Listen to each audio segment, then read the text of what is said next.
Բարև ձեզ հարգելի հայրենակիցներ, մեր շրջայցի հաջորդ եւ հերթական հաղորդումը այսօր ըստ էության սովորական, ինչպես ասում են, ձևաչափով չի եւ սովորական վայրից չի, այլ Ծիծեռնակաբերդի հուշահամալիրն է, Ցեղասպանության ուրեմն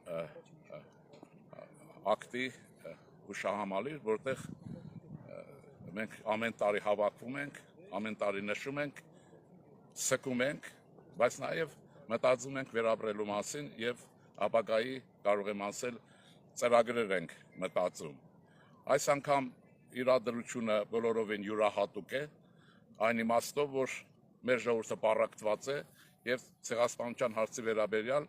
որը ճանաչման տեսքով, ոչ ճանաչման տեսքով տարբեր տեսակետներ են հայտնվում, բայց դրանից բանը չի փոխվում, էությունը հարցի, ինչու՞։ Որտեղ մենք ըստ էության հայրենիքը կորցրել ենք եւ չենք կարողացել մեր երկրին տեր լինել, սա է փաստը։ Չենք կարողացել նաեւ գնահատել ժամանակին իրադրությունը, չենք կարողացել գնահատել զարգացման ընթացքը։ Դրա համար ենթարկվել ենք կատաստրոֆայի, սա մեր կատաստրոֆան է։ Մնացածը վեճեր են։ Տեսեք վեճի հարցը ինչին է գալիս։ Մարդիկ մոռանում են, չեն մոռանում, ճանաչում են, չեն ճանաչում։ Մենք այստեղ ունենք երկու հստակ բաժանում։ Գիտական իմաստով, ճանաչման իմաստով որևէ խնդիր այլևս չկա։ Հայոց ցեղասպանության ակտը ընդունված է գրեթե աշխարհի բոլոր ուրեմն քաղաքագիր միջավայրերում, գիտայդազդական կենտրոններում խոշոր ցեղասպանագետների կողմից եւ այսպես շարունակ։ Այդ իմաստով գործը գնացել առաջ։ Վեճը դրա մասին չի, վեճը ուրիշ բանի մասին է, քաղաքական ուրեմն հետապնդման մասին է եւ քաղաքականացման մասին է։ Բնականաբար այսօր Հայաստանը այդ ուղղությամբ գնալ չի կարող։ Ուրեմն որպեսզի որևէ երկիր ժողովուրդ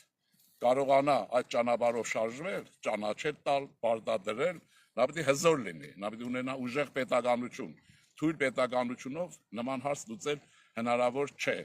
Եվ այստեղ բեռը ինչին է խնդիրը։ Եթե մենք ուզում ենք Հայաստանի Հանրապետության անկախությունն ամրապնդենք, Հայաստանի Հանրապետությունը ծաղկուն եւ բարգավաճ երկիր դառնա, հզորության իր գագաթնակետին ցկտի այնքանով ինչքանով կարող է, ուրեմն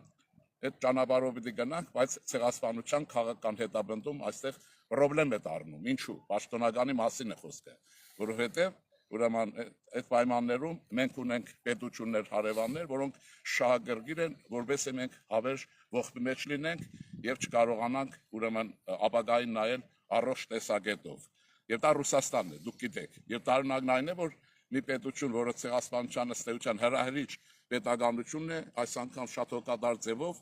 խառնվում է հայ ժողովրդի ներքին քաղաքական հարցերին եւ շատ զգայացուն ձևով ուրեմն խոսում է ցեղասպանության ճանաչման մասին, այն բարագայում, երբ մի քանի ամիս առաջ իր կամքով եւ իր ուրեմն ցանկությամբ Արցախը հանձնվել Ադրբեջանին։ Մի կողմից ցեղասպանության ճանաչում ուրեմն այդ երկրի կողմից, մյուս կողմից ցեղասպանության կազմակերպում Ադրբեջանի հետ, ուրեմն նույն բարագայում։ Ուզում եմ ասել, որ այստեղ շահերը տարբեր են եւ խնդիրներն են տարբեր։ Դրա համար ի՞նչն է հարցը։ Պիտի այս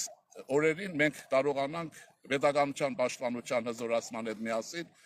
ուրեմն իրական կոնցեպցիա առաջարկենք, որովհետեւ նախկին կոնցեպցիաները դուք տեսնում եք, որ փլուզվող աշխարհակարգի հետ միասին այլևս չեն աշխատում։ Դրա համար մազոխիզմով զբաղվել պետք չի, այն պետք է վերաիմաստավորել, տեսնել զարգացման հեռանկարները եւ աշխարհին համահունչ պայքարը շարունակել։ Ուրեմն սա ընդհանրապես, իսկ մասնավորապես իհարկե բուհերում, ուսանողական միջավայրերում, դպրոցներում աշխատավորական, մտավորական եւ այլն, իհարկե պատմական հուշը պետք է պահել, սրբությամբ այդ բոլորին պիտի ուրեմն հետևել, դա պիտի ուրեմն ցեղասպանությունը հիշել, բայց ինչպես ես սաճախի ուսանողներին եմ ասում, բայց ցեղասպանության ակտով երբեք չի կարելի ապրել։